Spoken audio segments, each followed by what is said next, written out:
Keyword constant, देखिए ए example मैंने लिखा हुआ है, सबसे पहले एग्जांपल देखिए ए स्पेस नंबर। जब आप ए है मेरे वेरिएबल का नाम और नंबर है मेरी डाटा टाइप, तो ये एक वेरिएबल डिक्लेरेशन है। लेकिन दूसरी लाइन में मैंने लिखा है A space constant space number equal to 10। तो कांस्टेंट डिक्लेयर करने के लिए आपको बीच में कांस्टेंट लिखना ही पड़ेगा। लेकिन ये दोनों, चाहे वेरिएबल है चाहे आपका कांस्टेंट है, ये डिक्लेयर हमेशा डिक्लेयर सेक्शन के अंदर होंगे और कहीं पर आप इन्हें डिक्लेयर नहीं कर सकते। इस बात को आपको याद रखना है। तो पहला जो एग्जांपल है A space number is the used for the variable declaration, और दूसरा A space constant space number equal to 10। ये वैल्यू देनी भी ज़रूरी है। कांस्टेंट जब आप डिक्लेयर कर रहे हो तो साथ साथ उस कांस्टेंट की वैल्यू दो, क्योंकि ये वैल्यू प्रोग्राम के अंदर फिर चेंज नहीं हो पाएगी। कांस्टेंट को आप प्रोग्राम के अंदर कोई वैल्यू नहीं दे पाओगे।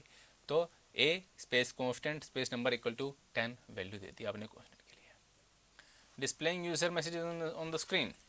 अब सी के अंदर आपने प्रिंट एफ यूज़ किया है, सी प्लस प्लस के अंदर आपने सी आउट यूज़ किया है। जस्ट किस पर्पज़ के लिए कि जब आपका प्रोग्राम रन हो तो आपके स्क्रीन के ऊपर मैसेज दिखाना है, hello hello world, hello enter the number of elements या एंटर द वैल्यू, जो भी इस टाइप का मैसेज होता है आपकी स्क्रीन के ऊपर डिस्प्ले करने के लिए सी के अंदर आप प्रिंट एफ यूज़ करते हो, सी प्लस प्लस के अंदर आप सी आउट का यूज़ करते हो। और सिमिलरली ओरेकल के अंदर या PL/SQL का प्रोग्राम जब बनाते हो तो उसके अंदर आपको मैं एग्जांपल दूंगा, लेकिन उसका मीनिंग आपको समझाता हूँ। उसके अंदर जो आप यूज़ करते हो वो क्या होता है। सबसे पहले होता है DBMS_output इज़ ए पैकेज। ये एक पैकेज है दैट इंक्लूड्स प्रोसीजर और functions that collect the information in a buffer so that it can be retrieved later. तो DBMS_output ये आपके स्टेटमेंट का एक पार्ट है। तो जिस तरह से आप प्रिंट ऑफ स्टेटमेंट का यूज़ करते हो उसी तरह से आपको इस स्टेटमेंट का यूज़ करना है। स्टेटमेंट का यूज़ आपको आगे पता चलेगा, एक प्रोग्राम आपको एग्जांपल में दिखाया जाएगा कि किस तरह से आपको यूज़ करना है। पुटलाइन, और ये पुटलाइन आपका एक फंक्शन है। DBMS_output क्या है, पैकेज है। उस पैकेज के अंदर काफ़ी सारे फंक्शंस हैं। वो फंक्शंस क्या करते हैं कि जो भी लाइन आप स्क्रीन के ऊपर डिस्प्ले करना चाहते हो उसको बफर के अंदर यानी टेम्परेरी मेमोरी के अंदर डाल देते हैं। पुटलाइन क्या करता है, पुटलाइन क्या करता है, यही काम पुटलाइन करता है। पुटलाइन क्या करेगा, बफर में जो मैसेज पड़ा हुआ है उसको निकाल के आपकी स्क्रीन के ऊपर डिस्प्ले कर देता है टू डिस्प्ले। लेकिन आपने PL/SQL का प्रोग्राम बना लिया, आपने प्रोग्राम को रन किया, आपको आउटपुट शो नहीं करेगा। आपको आउटपुट तब तक शो नहीं करेगा जब तक आप SQL प्रॉम्प्ट के ऊपर इस कमांड को रन नहीं करते, सेट सर्वर आउटपुट ऑन। जब तक आप सेट सर्वर आउटपुट ऑन नहीं करोगे, set space server output space on, जब तक आप ये ऑन नहीं करोगे तब तक ओरेकल आपको आउटपुट शो नहीं करेगा। आपको PL/SQL में जो भी आपने प्रोग्राम बनाए उसकी आउटपुट तब तक शो नहीं करेगा जब तक आप नहीं लिखोगे set space server output space on. ये आपने SQL प्रॉम्प्ट के अंदर जहाँ पे आप कमांड्स रन करते हो वहीं पर आपका प्रोग्राम भी रन होगा, लेकिन प्रोग्राम रन करने से पहले आपको ये कमांड लिखनी है, set server output on. Comments, C के अंदर भी आप कमेंट देते हो, डबल स्लैश या स्लैश स्टार लगाते हो सी के अंदर। अगर किसी भी लाइन को आप कमेंट बनाना चाहते हो तो डबल स्लैश बन जाता है या स्लैश स्टार बन जाता है। तो जैसे सी के अंदर आप कमेंट देते हो, C++ के अंदर कमेंट देते हो, उसी ढंग से PL/SQL के अंदर भी आप कमेंट्स का यूज़ कर सकते हो। PL/SQL के अंदर कमेंट का अगर यूज़ करना है तो दो ढंग से आप कमेंट का यूज़ कर सकते हो PL/SQL के अंदर। सबसे पहले या तो डबल हाइफन लगा दो, जिस लाइन को आप कमेंट बनाना चाहते हो उसके आगे डैश डैश 2 बार डबल हाइफन लगा दो, वो लाइन आपकी एक कमेंट बन जाती है। लेकिन अगेन जैसे सी के अंदर होता है डबल स्लैश का आप यूज़ करते हो सिंगल लाइन कमेंट बनाने के लिए, इसी तरह से PL/SQL के अंदर डबल हाइफन का यूज़ होता है सिंगल लाइन कमेंट के लिए। और सी के अंदर ही अगर आप मल्टी लाइन कमेंट बनाना चाहते हो तो जहाँ से आपका कमेंट स्टार्ट होता है वहाँ पे लिखते हो स्लैश स्टार दिस, और फिर जहाँ पर कमेंट खत्म होता है वहाँ पे लिखते हो स्टार स्लैश। यही काम आपको PL/SQL के अंदर करना है। तो सिंगल लाइन कमेंट के लिए डबल हाइफन डैश डैश, जिस भी लाइन को कमेंट बनाना है उसके आगे लिख दो डैश डैश डबल हाइफन। और अगर मल्टीपल लाइन यानी कि एक लाइन से शुरू करके चौथी लाइन तक मान लो कमेंट बनाना है तो जहाँ से कमेंट स्टार्ट करना है वहाँ पे स्लैश स्टार, जैसे कि लिखा हुआ आपको स्क्रीन के ऊपर दिखाई दे रहा होगा, the comment line begins with slash followed by an asterisk, slash asterisk, asterisk को स्टार बोलते हैं। आप नॉर्मल लैंग्वेज में स्टार बोलते हो, लेकिन कंप्यूटर की लैंग्वेज में उसको एस्टरिस्क बोला जाता है। And it is followed by asterisk slash, और जो भी इनके बीच में लाइनें आती हैं उनको कमेंट मान लिया जाता है। अब कैसे हमने कंडीशन यूज़ करनी है, इफ़ कंडीशन का यूज़ कैसे होगा, किसके अंदर, PL/SQL प्रोग्राम के अंदर कैसे यूज़ होगा। आपके सामने सिंटैक्स है इफ़ कंडीशन का, इफ़, फिर आप कंडीशन लगाइए, देन कोई भी स्टेटमेंट लिखिए, एल्स इफ़, कोई भी कंडीशन लगाइए, देन फिर, ये आपके सामने इफ़ कंडीशन का एग्जांपल है। अगर आप इफ़ के साथ एल्स का यूज़ भी करना चाहते हो तो वो भी यूज़ कर सकते हो, नहीं तो इफ़ कंडीशन भी बहुत है। आइटरेटिव कंट्रोल एक कंडीशन कंट्रोल है। तो आपके एग्जाम में क्वेश्चन पैसे पूछ सकता है, how do you do conditional control in PL/SQL। वो सीधा आपसे ये भी नहीं पूछेगा PL/SQL में अंदर इफ कंडीशन कैसे लिखते हैं, नो।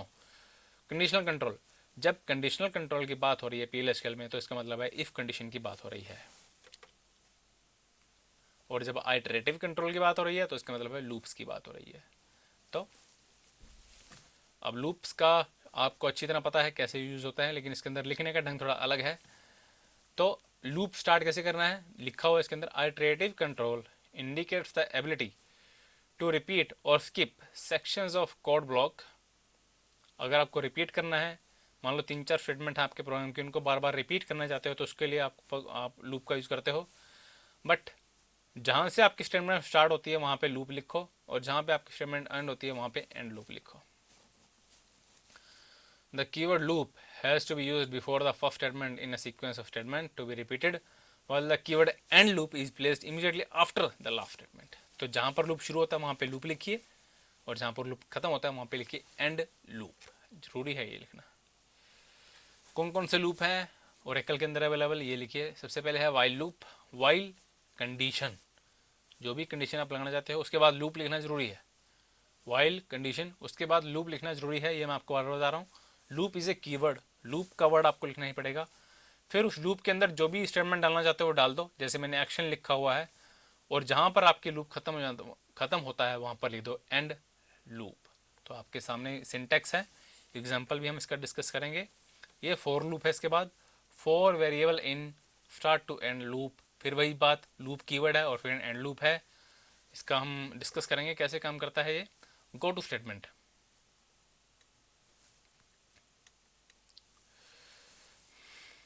तो आप इसका सिंटैक्स देखते हैं। अभी तक हमने सिर्फ सिंटैक्स को चेक किया है। जो लूप्स के एग्जांपल हैं, चाहे वो वाइल लूप का एग्जांपल है, चाहे फॉर लूप का एग्जांपल है, वो आपको नेक्स्ट लेक्चर में फ्राइडे को डिस्कस करेंगे 10:30 पे। लेकिन अभी आप सिंटैक्स नोट कर सकते हैं, आपको एग्जांपल हम डिस्कस करेंगे नेक्स्ट लेक्चर के अंदर, इस लेक्चर में डिस्कस नहीं करेंगे। तो सबसे पहले है आपका while loop, while condition. While जो भी कंडीशन आप लगाना चाहते हो, जैसे आपने सी के अंदर भी वाइल लूप का यूज़ किया है वैसा ही वाइल लूप है, लेकिन डिफरेंस सिर्फ एक है यहाँ पर कि आपने लूप कीवर्ड का यूज़ जरूर करना है, और फिर जहाँ पर आपका लूप खत्म होता है वो है आपका एंड लूप, जहाँ पर आपका लूप खत्म होता है। The for loop, for variable, variable का नाम आ जाएगा, इन स्टार्ट टू एंड। अगर 1 से 10 तक लूप चलना चाहते हो, फॉर वेरिएबल इन। मैं आपको एक एग्जांपल लिख के दे देता हूँ इन दोनों लूप्स का, अगर आप समझना चाहो।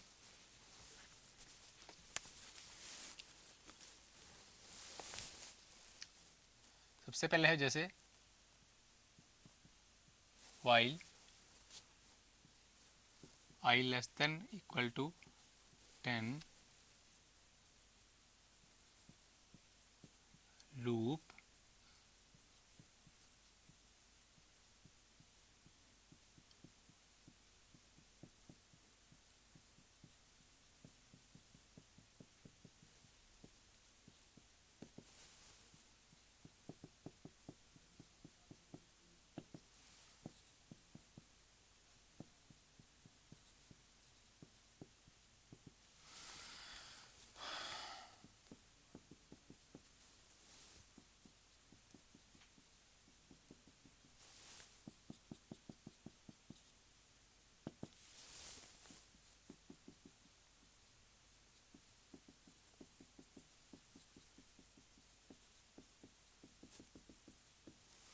ये मैंने आपके सामने छोटा सा प्रोग्राम लिखा है वाइल लूप को यूज़ करके। सबसे ऊपर आपको थोड़ा सा विजिबल नहीं है, यह है डिक्लेयर लिखा हुआ। इसके अंदर आई टाइप का एक आई नम का एक वेरिएबल डिक्लेयर किया है जिसकी डाटा टाइप क्या है, नंबर। फिर बिगिन सेक्शन स्टार्ट हुआ, आई को मैंने स्टार्टिंग वैल्यू दी 1, इसके बाद सेमीकोलन आएगा। फिर मैं वाइल लूप अपना लगाया, वाइल जब तक आई 10 से छोटा है तब तक मेरा लूप रन होना चाहिए। लूप के अंदर ये जो स्टेटमेंट लिखी है देखिए, dbms अंडरस्कोर आउटपुट, आप नोट कर सकते हैं, dbms underscore output dot put line, और ब्रैकेट के अंदर लिखा हुआ है आई। ये statement just like your printf है। प्रिंटफ क्या करती है, आपकी आई की वैल्यू स्क्रीन के ऊपर लिखेगी। इसी तरह से आपकी ये जो स्टेटमेंट है आई की वैल्यू स्क्रीन के ऊपर प्रिंट करेगी। और तो पहले प्रिंट करेगी 1, फिर आई इंक्रीमेंट होगा 2, फिर दोबारा से आपका लूप चलेगा, फिर कंडीशन चेक होगी। जब तक ये कंडीशन ट्रू है तब तक आपकी वैल्यू 2, 3, 4, 5, 6, 7, 8, 10 तक वैल्यू प्रिंट करेगा और बाद में आपका प्रोग्राम ख़त्म हो जाएगा। लेकिन प्रोग्राम को एंड करने के लिए, रन करने के लिए पहले आप इस प्रोग्राम को टाइप कीजिए, कहाँ पर, आखिर नोटपैड के अंदर। नोटपैड के अंदर प्रोग्राम को टाइप कीजिए, फिर इसको सेव कीजिए। सपोज़ आपने सेव किया abc.txt नाम से, इस नाम से आपने फाइल को सेव किया। आप इस प्रोग्राम को हमको रन कैसे करना है, सबसे पहले करिए सेट सर्वर आउटपुट ऑन, उसके बाद लिखिए @ जहाँ पर भी ये प्रोग्राम आपका सेव है, अगर सी ड्राइव में है तो सी के अंदर abc.txt। जैसे आप एंटर प्रेस करोगे, अगर आपके प्रोग्राम में कोई एरर है तो वो एरर शो कर देगा, नहीं तो आपके प्रोग्राम की आउटपुट यानी कि 1 to 10 तक काउंटिंग प्रिंट कर देगा और फिर वापस एसक्यूएल के ऊपर आ जाएगा। इस तरह से आप अपने प्रोग्राम को टाइप कर सकते हो। नोटपैड में टाइप करना है, सेव करना है, जो भी नाम दो वो नाम ध्यान रखो, कहाँ पर सेव किया है वो भी ध्यान में होना चाहिए, क्योंकि जब रन करना है तो आपने उस प्रोग्राम का पाथ देना है जहाँ पर आपने इस प्रोग्राम को सेव किया है, जहाँ पर भी आपने सेव किया है। और अगर आपके प्रोग्राम में कोई एरर है तो यहाँ से वो एरर शो करेगा, नहीं तो आपके प्रोग्राम की आउटपुट आपको शो कर देगा। This is the program. मैंने आपको वाइल लूप का एग्जांपल भी बताया, इसके अंदर कैसे बिगिन और एंड सेक्शन लिखा जाता है, ये सारा कुछ इसके अंदर आपको मैंने डिस्कस कर दिया है। तो फॉर लूप यही काम करने के लिए, अगर हम फॉर लूप यूज़ करना चाहते हैं तो आप क्या करोगे,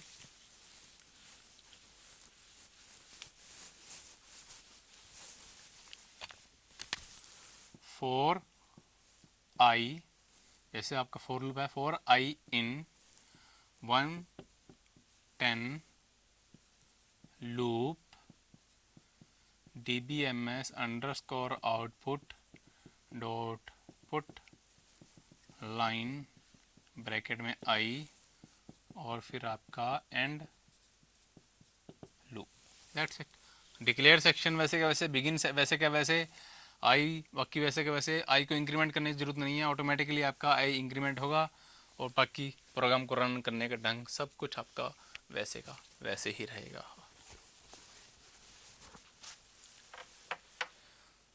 तो फॉर, जैसे फॉर वेरिएबल की जगह मैंने आपके सामने आई लिखा था, इन रिवर्स मैंने लिखा है क्योंकि रिवर्स होता है उल्टा लूप चलाने के लिए। अगर 10 से 1 तक लूप चलाना चाहते हो आप, उसके लिए आपका रिवर्स यूज़ होता है। रिवर्स आप यूज़ करो या ना करो, अगर उल्टा लूप चलाना चाहते हो तो आप रिवर्स का यूज़ कर सकते हो। उसके बाद लूप के बाद एक्शन, जो मैंने एक्शन लिखा dbms underscore output dot put line, I की वैल्यू प्रिंट करवाई और एंड लूप कर दिया।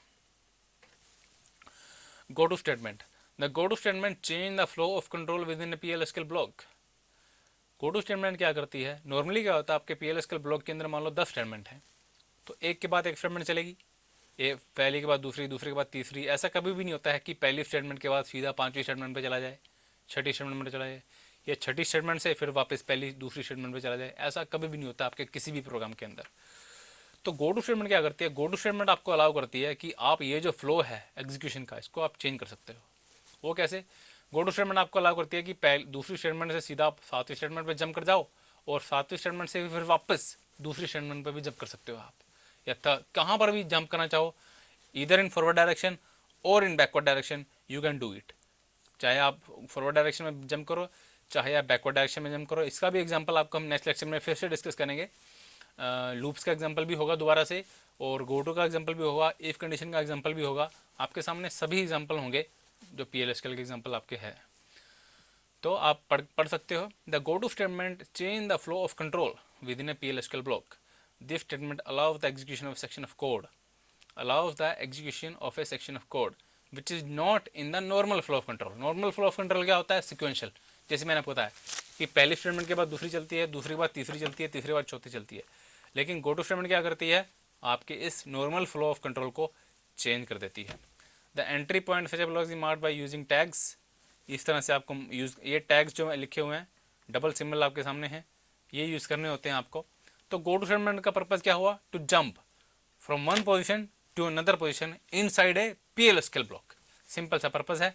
गो टू स्टेटमेंट की डेफिनेशन है to jump from one position to another position inside a PL/SQL block, और टू चेंज, जैसे फर्स्ट लाइन आपको बता रही है, the go to statement change the flow of control within a PL/SQL block. एक PL/SQL block के अंदर flow of control जो होती है वो गो टू स्टेटमेंट आपकी चेंज कर सकती है, और कोई स्टेटमेंट नहीं। फॉर लूप से आपकी स्टेटमेंट रिपीट होती हैं, लेकिन बैकवर्ड मैं आपको बता रहा हूँ कि गो टू स्टेटमेंट आपको ये भी अलाउ करती है कि आप प्रोग्राम में पीछे चले जाओ। आगे तो सभी चलते ही हैं, बट गो टू स्टेटमेंट आपको ये भी अलाउ करती है कि you can also jump in backward direction, not only in forward direction but also in backward direction you can jump in your program. Example आपके सामने है।